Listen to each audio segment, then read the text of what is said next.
Shalom adik-adik, selamat hari Minggu dan selamat beribadah ya. Apa kabar adik-adik di rumah? Kakak Lani berharap adik-adik di rumah baik-baik saja ya. Hari ini kita akan mendengarkan firman Tuhan lagi. Tetapi sebelumnya Kak Lani mau ajak adik-adik di rumah untuk berdoa dan memuji menyembah Tuhan terlebih dahulu. Mari kita berdoa. Tuhan, terima kasih Tuhan untuk penyertaan-Mu sepanjang malam yang sudah kami lewati. Tuhan, hari ini kami akan beribadah online lagi. Kiranya Tuhan memberkati kami dari awal, pertengahan hingga akhirnya. Berkati juga firman yang akan dibagikan hari ini. Biarlah firman yang disampaikan bisa menjadi rema dalam kehidupan kami, pribadi lepas pribadi. Terima kasih Tuhan. Ini doa dan penyembahan kami Tuhan. Kiranya Tuhan pujian dan penyembahan kami dapat mengharumkan nama-Mu. Terima kasih Tuhan, kami memulai ibadah kami dengan mengandalkan satu nama, yaitu nama Allah Bapa di surga. Dalam nama Tuhan Yesus kami berdoa mengucap syukur, haleluya, amin. Adik-adik, kita sama-sama memuji dan menyembah Tuhan ya.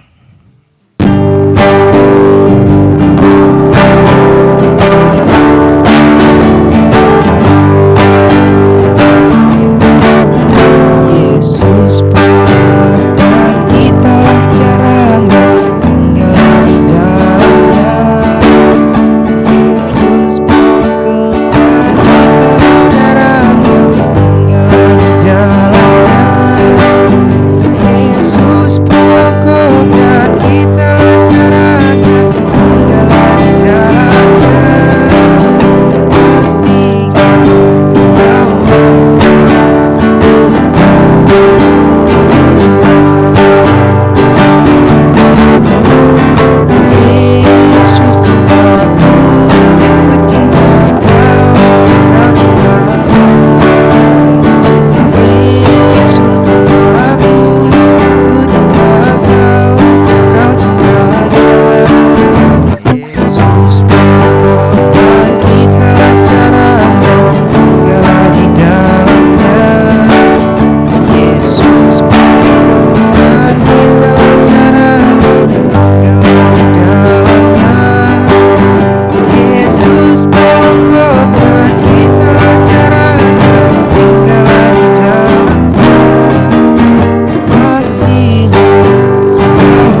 kasih Kak Joshua sudah memimpin kita di dalam pujian dan penyembahan. Nah adik-adik, sebelum kita mendengarkan firman Tuhan nih, kalian mau bertanya terlebih dahulu. Adik-adik di rumah pernah melihat kapal nggak? Kapalnya sangat besar. Mau adik-adik lihat di YouTube, lihat di gambar, atau melihatnya secara langsung. Nah adik-adik, kapal yang sangat besar itu jangan dipikir yang kemudiin kapal itu adalah orang yang sangat besar juga. Tidak adik-adik, kapal yang sangat besar itu dikemudikan oleh seorang manusia yang kecil.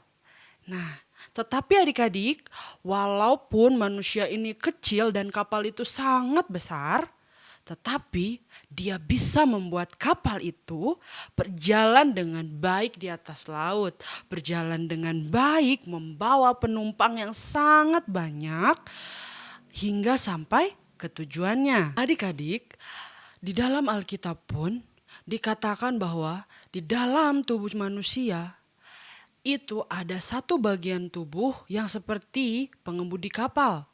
Walaupun dia kecil, tetapi dia bisa mengarahkan kehidupan manusia tersebut. Itu adalah lidah kita. Lidah kita walaupun kecil, tetapi dia mampu memegahkan perkara-perkara yang kecil. Nah, adik-adik, kita dalam kehidupan sehari-hari terkadang nih ya adik-adik, misalnya contoh Kalani. Kalani bisa saja menggunakan mulut Kalani untuk menghibur orang.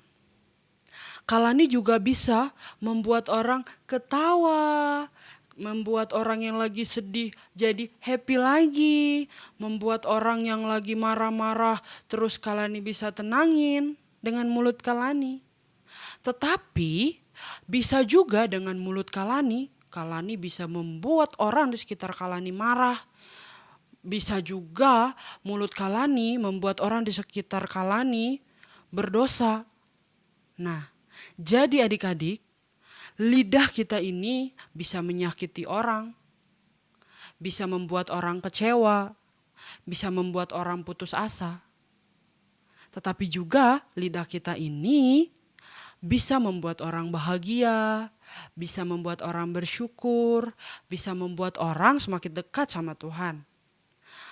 Berarti adik-adik, lidah kita ini benar-benar sangat besar pengaruhnya bagi hidup kita. Nah adik-adik, terkadang juga nih dalam kehidupan kita mampu untuk berkata-kata bisa ini, bisa itu, aku bisa gini loh, aku gini loh, kamu harus kayak gini ya. Kita bisa mengatakan apa saja. Tetapi belum tentu itu bisa kita lakukan. Atau dengan kata lain, bisa jadi yang kita katakan itu sangat susah untuk dilakukan. Adik-adik, pada zaman para rasul dulu, ada nih kisah sepasang suami istri yang meninggal karena mereka berbohong. Namanya adalah Ananias dan Safira. Nah, pada saat Ananias datang nih kepada Petrus untuk membawakan hasil uang penjualan tanah mereka, dia berkata kepada Petrus seperti ini. Petrus, ini saya kasih uang penjualan tanah saya, ini sudah semua uangnya saya kasih. Tetapi karena Petrus dipenuhi oleh Roh Kudus, Petrus tahu bahwa Ananias berbohong. Karena Ananias berbohong, pada saat itu juga, di tempat itu juga Ananias langsung meninggal. Serem ya adik-adik. Nah, 3 jam kemudian istrinya pun datang. Namanya adalah Safira. Nah, setelah Safira sampai kepada Petrus, Petrus menanyakan hal yang sama tentang uang tersebut. Karena Ananias dan Safira ini udah sepakat untuk berbohong adik-adik, Safira menjawab hal yang sama bahwa semua uangnya udah dikasih, tidak ada sisanya lagi. Nah, karena Petrus sudah tahu nih, Safira juga berbohong nih, padahal uangnya belum semuanya mereka kasih. Padahal ya adik-adik, pada saat kita memberikan persembahan kepada Tuhan, tidak ada pemaksaan. Kalau kita punya 5.000, atau mungkin punya 2.000, hanya punya segitu, kita kasih saja. Asal kita memberinya dengan ikhlas. Nah, jadi memberikan persembahan kepada Tuhan itu tidak ada pemaksaan. Tetapi Ananias dan Safira membawa persembahannya dan mereka berbohong. Bahkan nih adik-adik, di dalam Alkitab dikatakan bahwa mereka mendustai Allah. Pada saat itu juga Safira meninggal juga di tempat itu.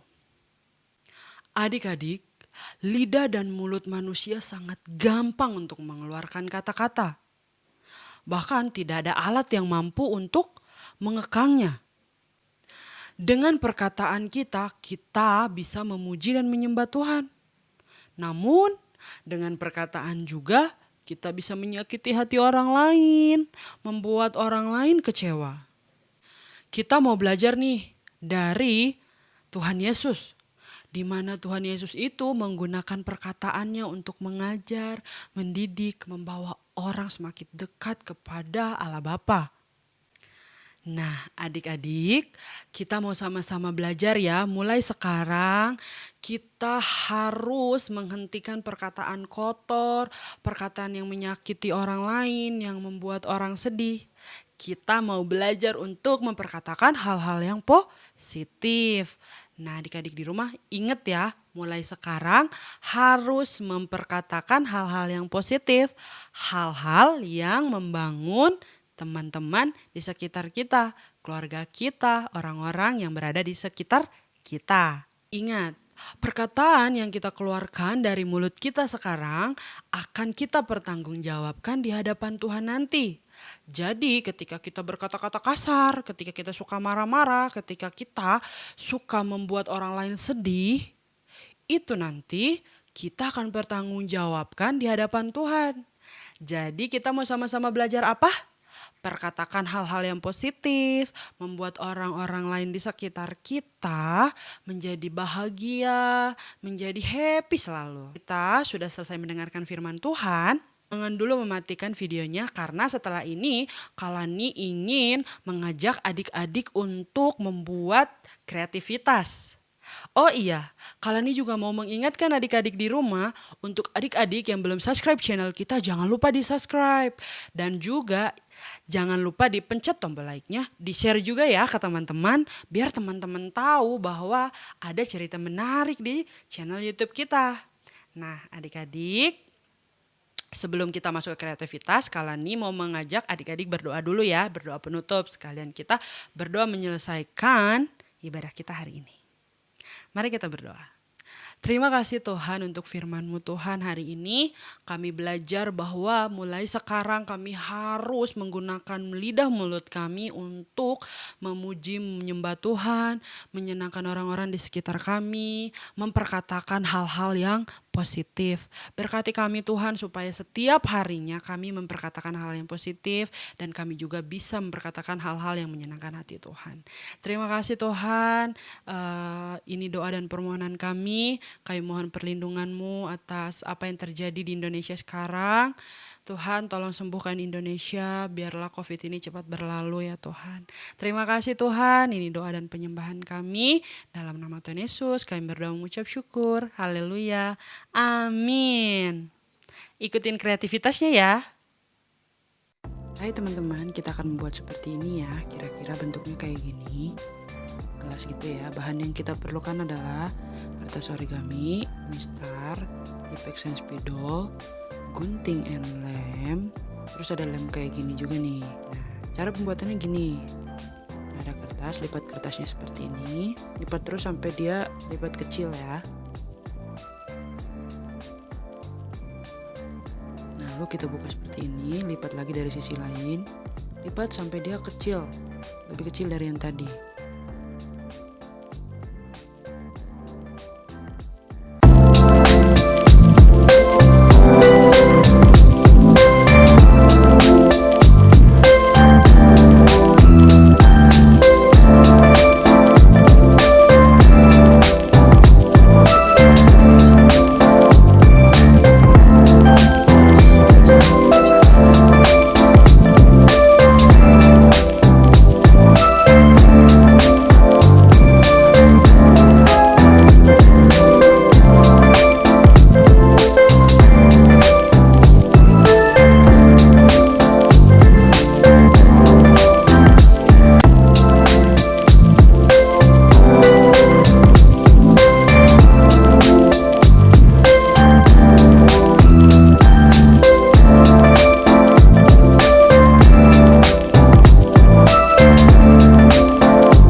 lipat sampai semuanya habis. Nah, kalau belum kelengket, adik-adik bisa lem lagi ya. Nah, jadinya kayak gini. Ratain dari dalam. Nah, setelah jadi kayak gini, teman-teman. Lalu kita akan membuat matanya, ada 2 lingkaran di sini. Kita akan pakai lingkaran itu untuk jadi matanya. Lalu bulatkan, bulatkan sampai hitam gitu ya. Nah, jadi seperti itu. Lalu kita akan gambar mulutnya. Garis. Seperti ini.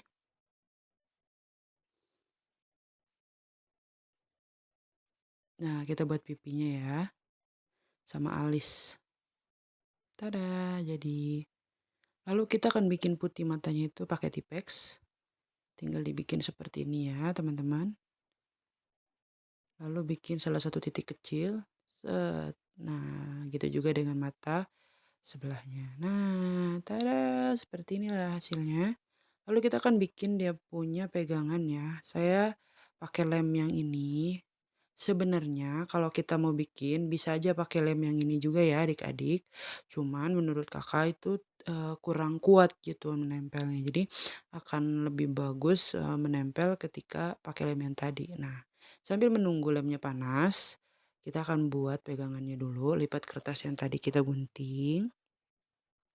Lalu kita lem ya kayak gini. Lem. Lem dia supaya dia bisa kita lipat. Seperti ini lem.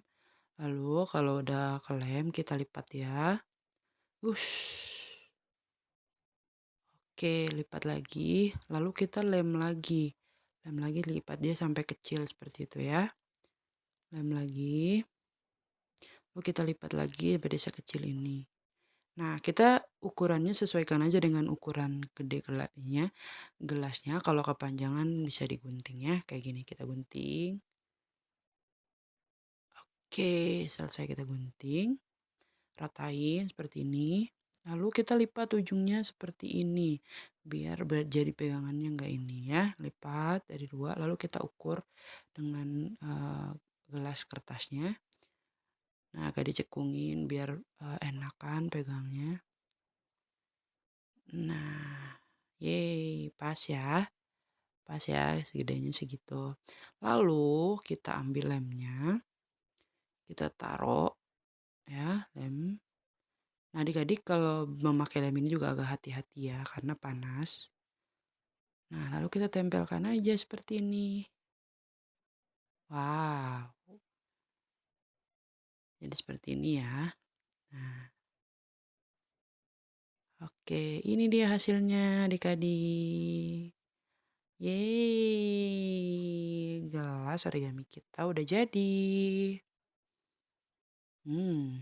Mantap ya.